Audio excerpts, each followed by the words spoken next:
Unang-una, pag-usapan natin ang passport. Ano po ba ang requirement pagdating sa passport? Ginamit ko ang aking US passport kahit na ako ay isang dual citizen, pero dala ko pa rin ang Philippine passport. Pero yung information sa ticket at e-travel ay US passport information po ang nilagay ko. May mga pasahero din tayong dual citizen na hindi na rin kailangan ng balikbayan stamp. You can stay in the Philippines as long as you want dahil Filipino citizen ka naman, pero kailangan mong ipakita ang iyong Philippine passport at US passport sa immigration sa Philippines. Hindi mo na rin kailangan ipakita ang Philippine passport kung wala ka rin ito dahil kung dual ka, pwede kang magpakita ng copy ng dual citizenship certificate mo at kailangan mo rin gumawa ng kopya at mag-keep ka ng copy sa iyo dahil mahirap pong mawala ang original the document. So maganda, meron ka pa rin isa pang kopya. May mga kababayan din tayo na bumabiyahe ng Pilipinas pero ginagamit ang Philippine passport at pagbalik naman sa US ay ginagamit ang US passport. Pero pagdating sa Philippine immigration ay pinapakita ang dalawang passport. So meron din tayong kababayan na green card holder at kailangan mo lang ipakita ang Philippine passport sa Philippine immigration. Pero kung pabalik ka ng US ay kailangan mong ipakita ang iyong green card at Philippine passport. Kung ikaw ay isang dual citizen at ikaw ay galing sa US at pupunta ka ng Pilipinas, anong passport ang gagamitin mo kung meron kang US passport at Philippine passport? Ako ay isang dual citizen pero US passport ang ginamit ko pag exit ng US at ganun din sa aking connecting flight sa Incheon Airport sa South Korea kasi kailangan i-scan ang iyong US passport para makakuha ka ng connecting flight papunta ng Pilipinas. So kahit na dual citizen ako, US passport lang ang pinakita ko. Sa aking experience, ginamit ko po ang aking US passport sa travel ticket at saka sa pagpaparehistro sa e-travel. Bakit po US passport ang ginamit ko? Ito po ay para sa consistency sa passport, ticket at e-travel registration. Kung less than 6 months ang passport mo ay i-recommend ko na i-renew muna ito bago ka bumili ng ticket. Meron na ring mga bagong rules sa power banks. Hindi na ito allowed sa hand carry but only in your personal bag. Also, kailangan dapat kung nasa flight ka ay visible po ito at hindi na po pwedeng gamitin ang power bank during the flight. Huwag nyo rin itong ilalagay sa inyong check-in baggage dahil once naka-check-in ka na ay doon nila tatanggalin based ito sa experience ng ating pasahero.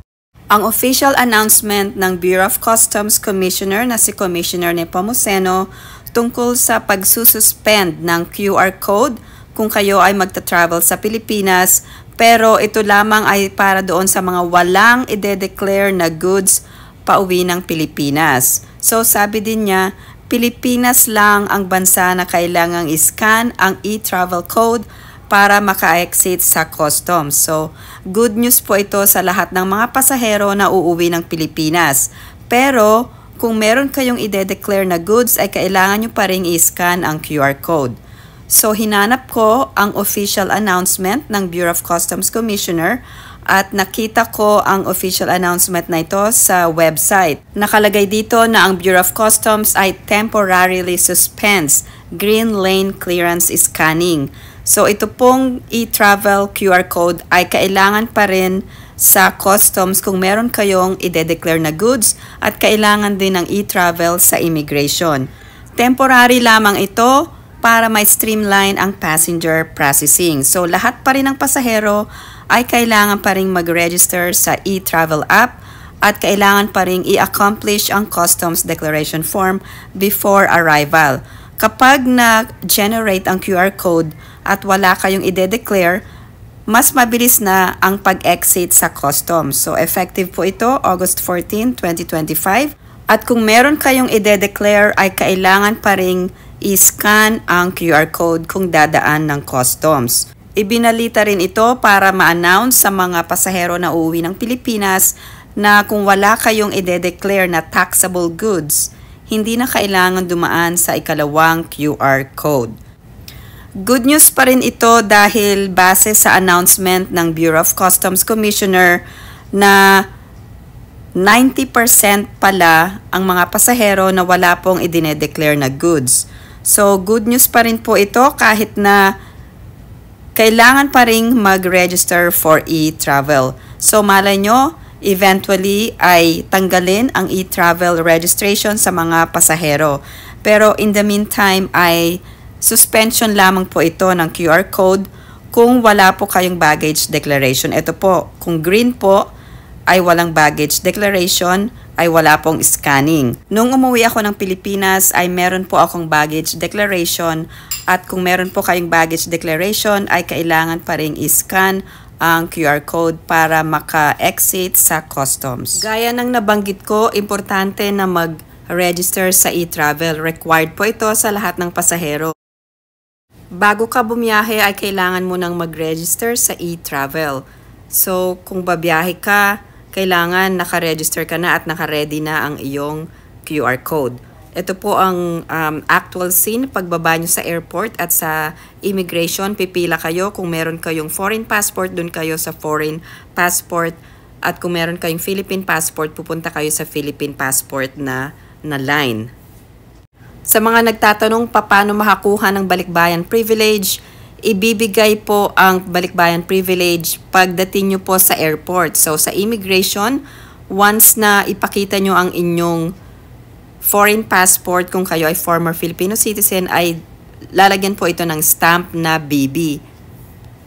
So, ako ay dual citizen, pero foreign passport lang pinakita ko, yung US passport lang. At ito po ang tatak BB na nakalagay ay June 7 at nag-depart ako ng July 7, 2025. Sa mga nagtatanong kung paano makakuha ng balikbayan privilege, hindi po i-explain sa inyo kung ano po yung tatak sa inyong passport, pero ito po yung tatak ng balikbayan privilege na 1 year of visa-free stay in the Philippines. So, wala pong bayad ito, makukuha ito pag-arrive nyo sa airport. So, wala na kayong kailangan fill up na form. Ang kailangan lang ay mag-register kayo sa e-travel.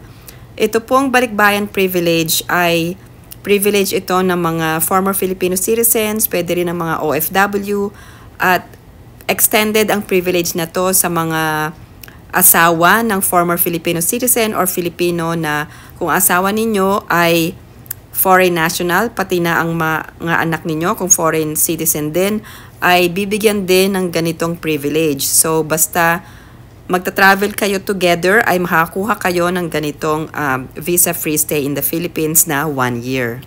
Sa immigration ay wala na ring tinanong na ibang document sa akin gaya ng Philippine passport or birth certificate. US passport lang ang pinakita ko at ang aking e-travel registration. At hassle-free po ang paglabas or pag-exit sa customs at immigration. Pangalawa, kung ikaw ay pupunta ng Pilipinas, alamin mo kung kailangan ba ng visa, lalong-lalo na kung ikaw ay nagpa-naturalize as a foreign citizen sa ibang country. Meron po kasing listahan ang Pilipinas na kung ikaw ay national ng countries na ito po yung Executive Order number 408. Dito sa Executive Order number 408 na ito, nakalista po ang lahat ng countries kung saan kung ikaw ay national na or foreign national na, pwede kang magstay sa Philippines ng 30 days visa-free. Pero kung wala sa listahan ang iyong country na kung ikaw ay foreign national na, ay kailangan mo ng visa. Pwede kang mag-apply ng visa online at isubmit ang supporting documents sa Philippine Embassy kung saan sakop ang iyong residence. Pero may mga pasahero din na US citizen na hinanapan ng visa papunta ng Pilipinas. May mga subscribers tayo na nagbiyahe ng Pilipinas at hinanapan sila ng visa. Meron din akong isang kakilala na isang dual citizen at nagbiyahe siya papunta ng Pilipinas pero sumakay siya sa LA. So, nung nasa LA na siya, ay hinanapan siya ng mga documents. Hinanapan din siya ng visa papunta ng Pilipinas.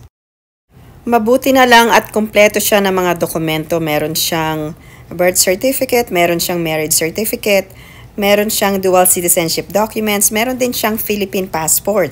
So, nakabiyahe siya papunta ng Pilipinas pero unang-una ay medyo hassle po ang paghingi sa kanya ng visa. Balitang-balita ngayon ang pag-end sa shoes off policy sa mga babiyahe. So, ibig sabihin, kung ikaw ay nasa airport, hindi mo na kailangang tanggalin ang sapatos mo. At makikita ang policy na ito sa TSA website at ito ay announcement ng Homeland Security Secretary Christine Nock. Isa pang good news ay ang liquids rule na tatanggalin na rin sa airport security screening. So ngayon ay kailangan maglagay sa quart size na plastic or Ziploc bag ng 3.4 ounces na maximum kung meron kayong dadalhing liquid na nasa carry-on. Ito po ay ilan sa mga gamit na dinala ko, yung eye mask, itong anti-theft bag, at meron din akong travel adapter. Kung meron kayong mga electronics at kung hindi compatible ang dala nyong electronics na gagamitin sa Pilipinas. Nagdala rin ako ng sling bag para mas komportable kung magdadala ako ng ibang mga valuables. At meron din akong earplugs. At bago po ako bumiyahe ay winay ko muna ang aking mga carry-on at checked baggage dahil stricto po ang Korean Air. So Korean Air ang aking sinakyan at strict po sila pagdating sa weight ng inyong mga bagahe. So ito po ay isang carry-on. Combined carry-on at personal items ay 22 pounds. At lahat ng valuables po andito sa aking personal item. Hindi po ako naglalagay ng valuables sa aking checked baggage. At laging tatandaan na dapat maaga kayong dumating sa airport at least 3 hours before your flight. At kung babiyahe sa Pilipinas ay dapat na ayos na po ang inyong e-travel registration. Nung bumiyahe ako, kumpleto po ang aking mga documents pero hindi na kailangang ipakita ang mga immigration requirements such as old Philippine passport or birth certificate ng aking anak. Ako ay nag-book ng flight papunta ng Pilipinas at ang aking flight or ang aking airline ay Korean Air at ang allowed na check-in baggage ay isa lamang, isang carry-on at isang personal item. Sa Korean Air, kung economy ang iyong ticket, ang check-in baggage ay 50 pounds po ang limit, ang maximum. Ang personal item at carry-on ay 22 pounds po ang limit or 10 kilograms. Combination po ito. So dapat kung ikaw ay bibiyahe at marami kang dadalhin na pasalubong, kailangan ay i-weigh mo na ang iyong luggage bago ka pumunta ng airport. I-check muna ang website ng TSA bago ka magdala ng mga liquids. Kung magdadala ka ng mga liquid items sa iyong personal bag or carry-on, kailangan ay ilimit lang sa isang quart size na Ziploc bag or clear bag at ilagay doon ang mga liquid items. Pag-usapan naman natin ang mga electronics at valuable items. Huwag na huwag niyong ilalagay ang mga electronics or valuable items sa inyong check-in baggage dahil posible po na mawala ito at hindi nire-recommend ng airline na ilagay ang mga ito sa inyong check-in baggage.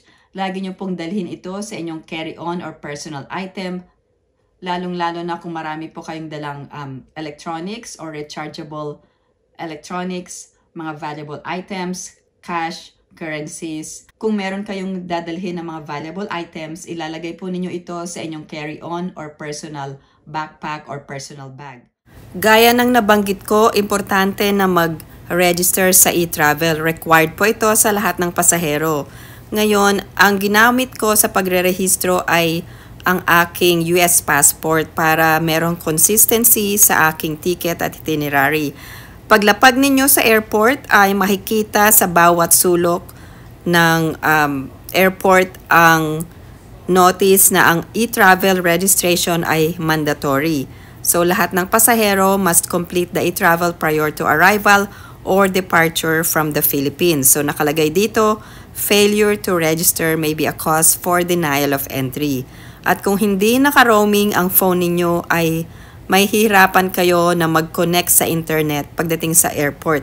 Ito ay base sa experience ko, although meron na akong e-travel registration pagdating ko doon at nag-try po akong mag-connect at mahirap po makakonect ng internet sa airport. At isa pa ay kung first time yung magre-register for e-travel, pwede nyo pong gawin ito ahead of time. Hindi po kailangan na within 3 days. So, kung gagawa kayo ng bagong account, you can make an account ahead of time kahit mga 1 month or 2 months of travel. Pero yung registration na information ng inyong flight information ay within 3 days po ito dapat ay nakalagay na doon para makuha nyo ang QR code nyo. Sa aking experience, mas madali ang gumamit ng computer, pero kailangan pa rin ng picture. So, mag-upload na kayo ng picture sa inyong computer at kung gagamit kayo ng mobile phone at magda-download ang app, ay kailangan yung mag-take ng selfie. Yun po ang medyo mahirap. Pero once na naka-register kayo at gumamit kayo ng computer or laptop, mas madali pong mag-register dahil meron na kayong ready na picture na in-upload ninyo. Minsan kasi ayaw gumana yung selfie na function doon sa e-travel. So yung iba ay nahihirapan pero may isa pang option. Pwede nyo ring gawin yung travel registration sa egov.ph. Pero ang ginamit ko ay nag-search po ako ng website. So, ito po ang aking actual na registration. Ang ginawa ko ay nag-register ako 2 days before date of departure para makita ko ang date na arrival in the Philippines ay June 7. So, umalis ako sa Pilipinas ng June 5th at umalis ako sa Las Vegas ng June 5th and dumating ako sa Pilipinas ng June 7th. Ngayon, itong connecting flight, ito ang ilalagay nyong information. Kasi kung marami kayong flight information, hindi nyo naman mailalagay lahat na yon.